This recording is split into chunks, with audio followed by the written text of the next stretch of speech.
I did a whole thing and forgot that my mic was not on, so now I have to do it all over again. Hi, I'm Jordan Middlebrook, and welcome to this episode of By the Wayside. On today's episode, I'm going to be speaking with comic book artist / illustrator Mike Rooth, and of course there's an Omar Recommends. I had this whole joke about fixing these things because they were dangling. Now it's ruined because I messed up the first take. Don't go anywhere. Okay, I kind of kept the joke. I fixed it. Ha ha, Jordan. Ha ha. Welcome back to this episode of By the Wayside.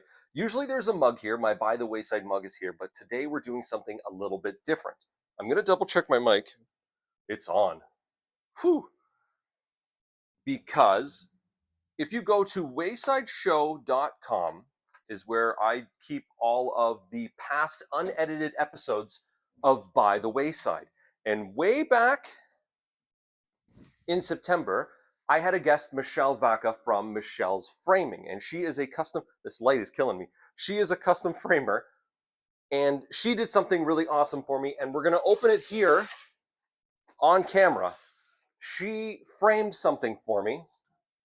I'm gonna move all this because I did not prepare myself correctly.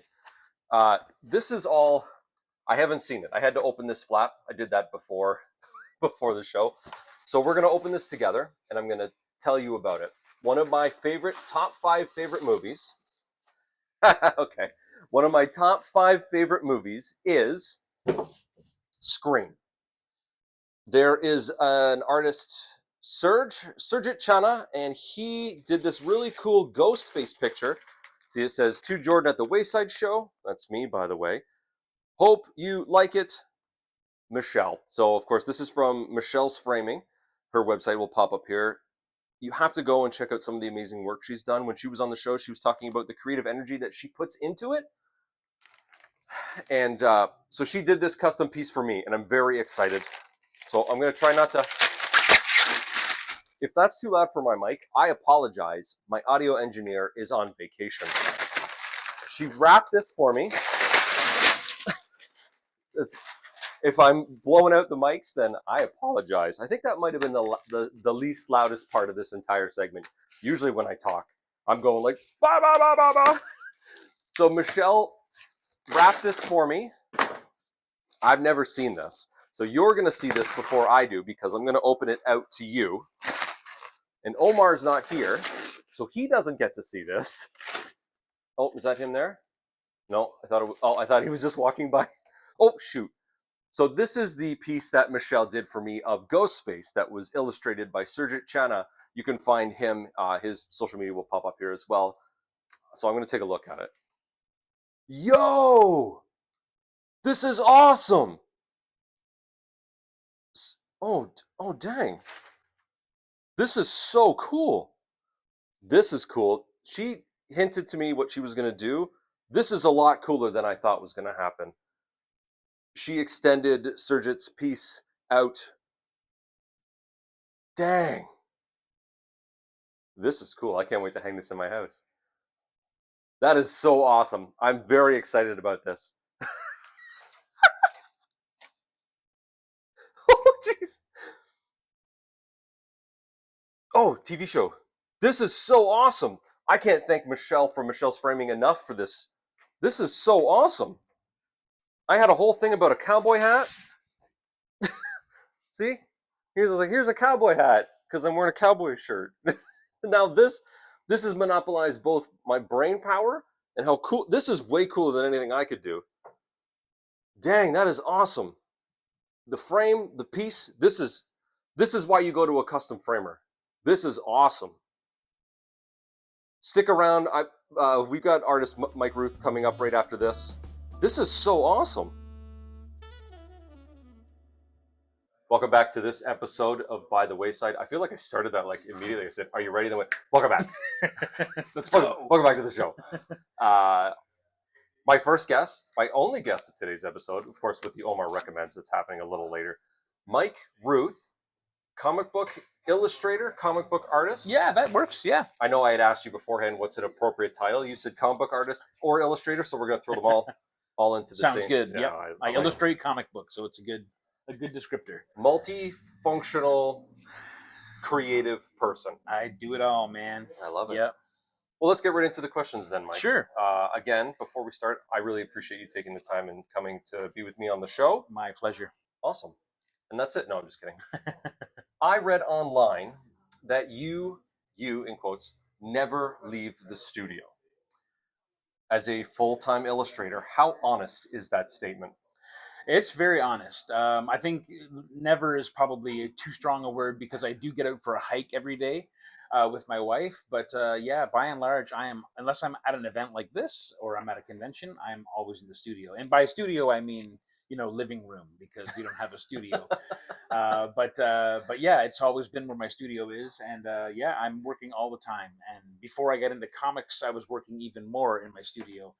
I was doing children's books, and I was probably spending 100 hours a week in my studio. So yeah, there was no time to go outside. Wow, you have to really love something to spend like 100 hours a week doing it. Well, I won't say I loved it, but it was what I was doing. It's what I do, and so it's a feast or famine kind of thing. So when there's work, you do it, and if there's no work, you're looking for work. So I get that. it's that kind of thing, really. Yeah. Yeah. Deadlines are what they are, and I knocked out I think about 40 graphic novels in 6 years for Scholastic Books, Wow. and it was just nonstop I could believe that. for 6 years. Especially when you put it into hours, not Yes. just books. Yeah. Yeah. And people sometimes forget all of the extra work that goes into these. Well, that's it. Yeah, like things that you can hold in your hand, especially with artwork that includes, drafting, layouts, penciling, inking, coloring, the whole gamut of things. And before you get to that, there's all the research. You might have a subject you're unfamiliar with. So I'm one of those people. I have to understand a thing before I can draw it. So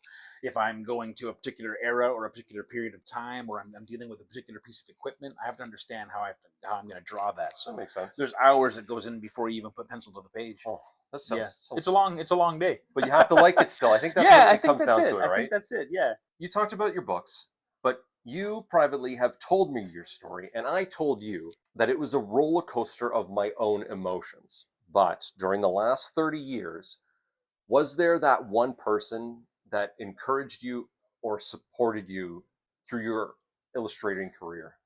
100%. Yeah, my wife Erica, without a doubt. I've had a lot of supporters. I've had everyone. I've had a great cheering squad my whole career, but Erica's always been the one to talk me down off the ledge and to put me back up. She's helped me through just about everything. I wouldn't be able to. I honestly can say I wouldn't be able to do this without her support because I just would have lost my way long ago. She definitely keeps the wheels on the track for me, and I'm very grateful because yeah, it's a wild business and it takes you in a lot of directions. And yeah, she's the one. She's the one, man. Now I know that she is around here somewhere. Oh, she is. She's behind this. Maybe we'll get a glimpse of her when she turns around. Yeah. Let's yell her name and see if she turns. Erica. She's on TV now. we did it. We did it. I can understand that I have a wife that supports me 1,000% in all of my crazy endeavors as well. Yeah. Not necessarily. I'm not labeling your story as crazy. No, but sometimes they are, and you need to have that person go. You know what? It is crazy, but we can do this. And I'm like, okay, well, if you believe in it, then I can believe in it, and let's go. You very much become the same person on the same team. For sure. I'm for sure. Kindred spirits, you and I, Mike. Yeah, I think so. Speaking of the illustrations that you've done for storybooks and more. Yeah. You've done way more than comic books, and your journey has been and still continues to be long. But was there a moment, not necessarily during your career, but maybe before? We just had, regulars here at Wayside Comics just walk by. I love it. And that's one of the greatest things I love about filming the show here at Wayside Comics is Main Street here in Newmarket is packed with people that just you get to say hi, and then I get distracted, and it's such a classic and professional, show moment when I just stop asking my question and wave at somebody. You've done. I'm going to start again, Mike. You've done more than comics, and the journey has been, or was, and still continues to be long. But was there one moment over the course of your entire career, including all the way up to from your childhood to your teenagehood to your adulthood, that you knew that this is what you wanted to do? Yeah, and I think it's that day that I decided to believe in myself because I went to school at Sheridan College, and while I was there, it was mid to late '90s. Comics were in a weird place, I really wanted to do comics my whole life. But my teachers, my instructors, the ones I was paying the big bucks to, basically told me I wasn't good enough and I should probably focus on doing other things in the illustration world because comics is dying and it's in a bad spot and blah blah blah. And they were right. They were right in describing comics at that time. It was before we had this deluge of films and MCU hadn't existed yet, and all Yeah. these things were kind of in this this hurry up and do nothing kind of spot. But I actually just ignored. I listened to what they said, and I did everything else in illustration except for comics. And then one day I lost my job on a random Wednesday afternoon. They laid off the entire art department at the publisher I worked for. And at that moment, I said, you know what? I always wanted to do comics. I'm 35 years old. I've always listened to what everyone told me, and I don't have any recourse to any kind of help or any kind of assistance to get me out of the pit that I'm in right now. Mm-hmm. So I'm going after comics. And I think because I was able to connect with creators that I loved, I'd already had a dialogue with some of them, and I just said, "Hey, can I do a pinup for your book? Hey, can I do this? Can I hang around your table for a while? Can I absorb what you're doing?" I knew it was where I wanted to be and what I wanted to do. And then the fact that my early unpaid work that I was getting in comics was getting a good response, that was what told me I was finally on the right path. But I had done everything up to that point. I mean, I could list 1,000 different illustration applications that my work had gone into, and none of them were close to comics. So It's one of those things where sometimes you have to make the opportunities for yourself. yeah, And like you said, you had a great support system that said, "Hey, Mike, like that's it. I believe in you. Let's do this together and spend that 100 hours doing something that you love." Well, and I've got to mention, like Erica was the one, with the full time job who was paying the bills in some of those early days. We've been a partnership for a long time, so sometimes the shoe is on the other foot. But at that time, I was really lost, and she said, "Look, just do what you want to do. I can cover this for now. You get your stuff figured out." And I just started hitting my local comic shops and being like, "Hey, can I hang out here and draw all day?" And I would literally sit in the comic book shop and draw stuff for people. I remember trading sketches for like a plate of French fries one day because I had no money, Yeah. and it was stuff like that that really made it feel real to me. And I think that's kind of where I knew that this is going to grow and get better, and going to get more stable, and it just kind of happened like that. But it was the moment of having everything taken away that I realized I've got nothing left to lose except go after what I want. Yeah. And that's an inspiring story. It really Oh, is, I appreciate because that. some people will take that story and get stuck in the downward spiral of the woe is me, Yeah. or Oh, yeah. what do I do next? The combination of your perseverance into getting what you want to do and the complete and utter support of someone that loves you and you love back, I Yeah. think, are two amazing points that people need to remember. It's finding someone that loves you and trusts you to do what's right for you specifically. Yeah. You are a living example of what that means. I'm the luckiest boy, is what it comes down to. It definitely sounds like I it. am. It definitely sounds like it. Not to talk about me again. It's my show, Mike. Um, um, this show that I do here at Wayside Comics wouldn't be possible without the support of my wife. Right. I spend a lot of time here at Wayside, away from my home and my family, and editing the show itself. Where you're kind of secluded from everybody and all the things happening around you. But none of that would be available if I didn't have that support. And it sounds like No, it doesn't exactly. sound like it. It does. It does sound like you have the exact same support that I have. That Yeah. person that loves you, supports you, and wants to see you succeed and achieve everything that you've always wanted. It's huge. It's a huge thing. And when I get like a crazy notion of like, hey, can I try this? Is this something I could do? And she'd be like, yeah, we can do that. We can figure this out. And it's just amazing to kind of feel like that falling test. You know what I mean? Like I never have to worry with Erica. Like I've always got that person to kind of hold me up. Yeah. And if we have to like roll the dice and take a crazy risk, she's all for it. And whatever happens at the other end doesn't matter, because in that moment it was, we made that choice, we made that call. Oh, So, that's awesome. yeah. We're gonna keep going here, Mike. Oh, did I? Nope, that's not you. That's me. Oh, Hopefully this doesn't wreck the whole show. There we go. I'm sorry about that. no, that's okay. We'll see how this sounds a little later on in the episode. Mike, when an individual scrolls your Instagram, your name on Instagram will come up right here because it's a show that does that. There's a lot of Ninja Turtle artwork. Yes, Was yes. that a conscious choice, or were there outside factors? It's a funny thing when you work in comics. You can spend a long time working in comics, and when people say, "Oh, you're a comic book artist. What comics do you draw, Mike?" And then you have to name off the unnamed, unknown comic book that you've been working on that's an indie comic or whatever. And people are like, "Oh, cool." And they don't they awesome, but they don't know what you're talking about. And so I spent my first 10 years in comics working on things a lot of people had never heard of. And then one day I got a call to do a cover for a Turtles book, and in that moment, all of a sudden, Turtles just exploded my whole life, and my whole career changed. And it was just one cover for a small retailer in Canada. They were called Big Country Comics.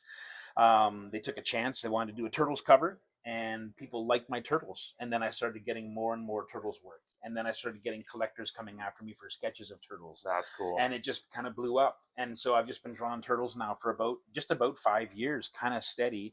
Other things too, Conan and Swamp Thing and other stuff that I love. But yeah, a lot of Turtles. And it's great for me because I was a young fan when Turtles first came out, the black and white comics. I remember being that kid at recess with like these new raggy comics that I had folded up and smuggled out of my house to get to recess. My friends were reading X-Men and Marvel titles, and I was reading these Turtles books. And then my younger brother came along 7 years later or a few years later, and he was at the perfect age when the cartoon came out. And I was kind of already an old Turtles fan at that point. So then I got to go through the whole Turtles experience, the Turtle Mania with him. That's cool. And that was wonderful. So yeah, Turtles have always kind of been there. I never really thought I would get to work on Turtles or get to do anything with Turtles, but I was wrong. It's pretty much all I'm doing these days. So Well, I like that something that you loved as a child becomes a fixture in your adulthood. yeah, man. Unbeknownstly becomes a Yeah, fixture. completely fell backward into it and had no idea. Oh, I guess I'm the Turtles guy. Like people are like, "Oh, Mike, you're the most prolific Canadian Turtles artist," and I feel like that's a pretty strong compliment. But you know what? I mean, I've done something like 17 Turtles covers just this year alone, Wow. which is a lot. Yeah, Wow. it's a lot. Holy sugar So plums. it's been great. It's been great. I love it. I love it all. It's all so much fun. And this year being the 40th anniversary of the Turtles, there's constantly Turtles activity happening, and everyone, Turtles are teaming up with Naruto and teaming up with all these other crossover books, and I've had to get a touch, put my hands on those too, like Turtles and He-Man, Turtles of Grayskull. Like that's an incredible thing to have gotten a chance to work on, and yeah, I'm very, like I said, I'm the luckiest boy.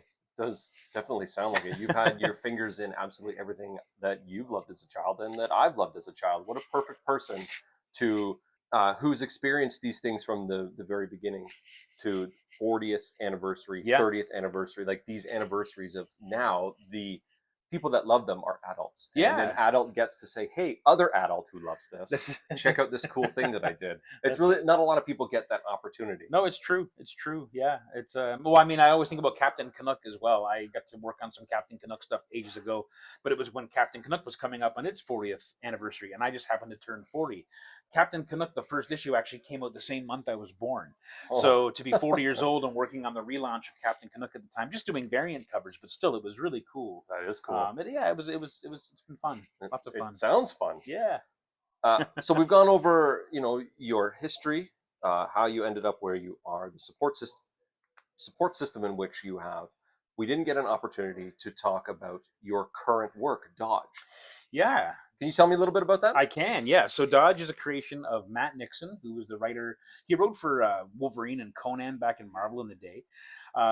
He's an excellent writer, brilliant guy, and he saw my work. I was doing covers for Aftershock. I was doing a lot of things for Animosity, which featured animals, and his book is about werewolves and a particular character named Chris Dodge, who's a werebear, American commando werebear who battles evil kind of Russian forces in 1985 Cold War era kind of stuff. And so he wrote a book called Retcon, which was a 4-issue series at Image, and Dodge is actually the prequel to that book. Oh, cool. So it was kind of the origin story of Dodge, and then some of the other characters in that world that were introduced in his book Retcon. But I got the opportunity to I'm considered a co-creator of Dodge because I was able to kind of give my own spices to the characters that he had kind of only just introduced in the Retcon series. And yeah, it's been a lot of fun. It's been a grind. It's been I mean, it shouldn't take 6 years to make 4 comic books, but that's just we had a pandemic in the middle of that. Let's not forget. A So what? there were some things that interfered with the speed in production, which we were doing. But it's been really enjoyable. It's about a werebear with a machine gun. I mean, it's you know That sounds it's been a perfect. really cool project, and but again, it wasn't what it was pitched. It was pitched to me as it's just a werebear battling werewolves in the snow in Siberia, and I'm like, yeah, all day. But then it actually turned into a bunch of flashback scenes from Vietnam and all kinds of stuff that I had to go and research and draw. So my illustrator brain switched on, and I had to go and understand all the things that I was going to be drawing. And yeah, we had each Kickstarter. We ran 4 Kickstarters, and each one was more successful than the last. Awesome. And we've got a great, small but great little fan base in Dodge, and we're hoping to get it into the comic shops eventually. Now that we're at a stage where we can make all 4 issues into a graphic novel, collected edition, we're hoping that we can, take that on the Very road. cool. And I don't know what comes next in the retcon world, but Matt wants to do some more stuff. And I've introduced some of my friends have gotten into doing some work in the retcon world now. So yeah, I don't know what comes next. I think the next project to do will be something of my own. I'm not sure what it's going to be yet, but it's percolating. Something will come through. Well, 2025 is like just around the corner. That's So it. I know that every one of us here at Wayside Comics is looking forward to the future of Mike Rooth. And I know that all of our viewers at home are very excited to learn about you if they haven't heard about you, and to know what else is happening in 2025. Mike, I can't thank you enough for coming and spending some time with me here at Wayside Comics. Pleasure is mine. It has been an absolute pleasure talking with you. And I love that our stories, while I'm not an illustrator, but I love that our stories are very closely, we're almost parallel in how our support systems work. And 100%. People telling us that you can't do this, but saying, you know what, we can do this. Yeah, and I love 100%. that, Mike. Thanks again. Thank you. You're welcome. Stick around because we got a lot more coming up in this episode of By the Wayside. Welcome back to this episode of By the Wayside. Things look a little bit different right now because when you're making a show, like a television show or an internet show, sometimes you have to do things out of order and out of day order. So sometimes I'll do an episode with a creator on like a Saturday, but then I have to do the Omar recommends on like a Sunday. So that's why in between everything happened, I of course bumped my head, and of course I'm wearing a different shirt. But that doesn't matter because right now we're doing an Omar recommends. Omar is around somewhere. Omar, do you have something to recommend? I believe that's what this segment is called, Jordan. I didn't know what you were going to do. I didn't know what you were going to say. No one never knows what I'm going to say. No, that's why we gave you your own segments. You can say whatever you want, as long as you're recommending something. How do you feel about Philly cheesesteaks? I love Philly cheesesteaks, but good ones. There's really bad ones out there. Well, I would say the same thing about comic books. Agreed. Okay, so what are you recommending today? Let's get on with the segment. Come on. All right. So today we're recommending Spider-Man Blue by Jeff Loeb and Tim Sale. This is definitely my top 5 Spider-Man stories of all time. This is a beautiful edition of it as well because the pages are so big. Essentially, what this book is about, it's kind of a melancholic, a love story with a lot of melancholy to it. So if you know your comic book history, the death of Gwen Stacy and Spider-Man is one of the most enduring and kind of biggest moments in comics for character deaths, because it really kind of reshaped the character. And this is kind of a love letter to Gwen Stacy. So Jeff Loeb and Tim Sale, they did this Colors series where they would go back into the early days of a character and kind of touch base on the love lives that they were experiencing at the time. And it's just a wonderful time capsule of that time. I think Jeff Loeb and Tim Sale do such a great job of like kind of going through like almost like 30 to 40 issues of Spider-Man continuity and doing it in 6 issues. And they do such a phenomenal job recounting everything. It's a time capsule to that time, that kind of like whimsy and beautiful melodrama that Spider-Man had, when he was a young guy, when he was, that teenager with problems sort of thing. But yeah, the artwork is phenomenal. The words are really great. It's a very heartbreaking story, but a very hopeful story at the same time. It deals again with it's that juxtaposition of like the impending doom, because you know what's going to happen in the story, and it's about kind of them getting together for the first time. So as the words and the like flashbacks are very hopeful, the words that are happening are also very sad because the story is also being narrated by Peter Parker in the present. Whoa, this is like Interstellar. A little bit, I guess. I actually haven't ever seen Interstellar. That's all right. Don't worry about it. I haven't had over 3 hours of time to watch a movie. It's a long movie. Yeah. But no, it's a fantastic book. It's really easy to get into. Like I said, it's a wonderful time capsule into the early days of Spider-Man when it was all about that whimsical melodrama. I mean, anybody can relate to something like this. It's about falling in love, and what's more relatable than falling in love? And fundamentally, I mean, it depends if you're a Gwen Stacy person or a Mary Jane person, but it also shows you that there's different kinds of love in your life that you're going to experience, whether it's your first love, whether it's that honest love, or the love that ends up being with you for the rest of your life. Like you never know, and it has all these little bits to it that cement it as one of my favorite stories, and that's what makes a good Spider-Man story. Not just the relatability, but the characters. Yeah. And this one's got it all for me. Spider-Man's one of the most relatable characters in comics just because he was always the one character that always had problems outside of having to fight Dr. Octopus. Well, he was written to not be a superhero. He was written to be a teenager with problems and do all the things, but they always wrote him, again, for me, my favorite part of the Spider-Man comics was always the melodrama, was his interpersonal relationships and that ever-growing cast of characters that you'd get to know and love because they felt like real people. Yeah. And you really cared about them. So when you go back and you read something like this, it really reminds you why you care about those people, especially like in the early days of the book. And it's very light, but it's light in a heavy way. It's a good way to introduce people to who Spider-Man is. I think so. Yeah. Even though you had mentioned before, it's kind of out of continuity, but in continuity. Yes. So it's an out of continuity story technically, but it very much plays within the continuity of Spider-Man. We're recording an episode here at Wayside Comics in Newmarket, and it snowed the night previous, and the sidewalk plows are driving around. So if you hear like a buzzing like through our microphones, we're not fixing it in post-production. That's what happens when you try to record a show sometimes. Yeah. Thanks for coming out, everybody. This is a great recommend. This is something I've read in the past. It's a phenomenal book. It is and Jeff Loeb and Tim Sale are probably the best duo in comic books. I know that Tim Sale has passed. Tim Sale's passed, rest in peace, Tim Sale. But his legacy lives on. I mean, he left some amazing, amazing works, whether it's through Marvel, whether it's through DC, or if you were a fan of the show Heroes, he did all the paintings for that. Oh yeah, that's true. He did. But yeah, it's a phenomenal book to get into, and I don't know if anyone can hear it. We can hear it. But yeah, I mean, you can read this in one sitting, and it just takes you somewhere. The magic of comics is when they can transport you somewhere for a little bit, and you can get completely engrossed in the world, and like that's what this will do for anybody I think who picks it up. It's just you can get lost in the art, get lost in the time, get lost in the characters, and go on a journey. Awesome. And it's a beautiful, heartbreaking but hopeful journey, and that's kind of that's what Spider-Man is. It's where there's great tragedy, there is great hope, and that's kind of so it's a Spider-Man. Great power comes great responsibility. It's about the juxtapositions of things. Yep. Well, great recommend, Omar. Awesome recommend. Thank you very much. Thank you. Maybe come back next episode, recommend again. Don't go anywhere. Omar's going to say his thing that he says.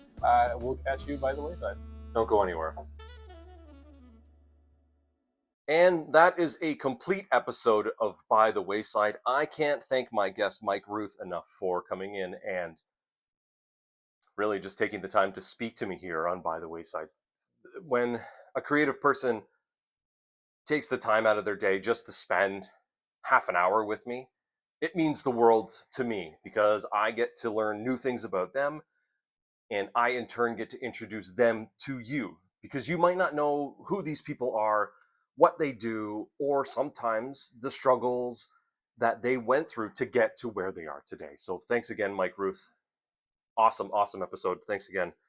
I want to thank Omar, of course. He opens the shop for me. He does his Omar Recommends with me for you. Sometimes it works for me. Sometimes. Yep. I also want to thank, I remember the hat this time because I wanted to do it. I also want to thank Michelle Vaca from Michelle's Framing for this. This is cool. This is like a Christmas gift all rolled in one. Because over the holidays, it's like, what day is it? Is Wednesday, Thursday? Is it 2025 yet? I don't know. But it doesn't matter when you see this awesome Ghostface piece by Sergio Chana that it was custom framed by Michelle at Michelle's Framing. This is cooler than anything you own. Oh, there's a sticker on the back. I think that's a really cool piece. That's really cool. Thank you again, Michelle, for that. Check the socials. Don't forget, if you're a TV watcher, you can find us on Rogers TV. If you are an internet watcher and you want to see uncut episodes, head to waysideshow.com. where there is way more than what you see on television, and that is super awesome. Ladies and gentlemen, I want to say to you, thanks again. 2025 is like right here. Let's start it off with a bang. I'm Jordan Middlebrook. Thank you. Or catch you by the wayside. I couldn't. Oh, here we go. Catch you by the wayside. Okay, let's do this again. Ready? And I'll catch you by the wayside. Doom doom doom doom doom doom doom doom doom doom doom doom doom doom doom doom doom doom doom doom.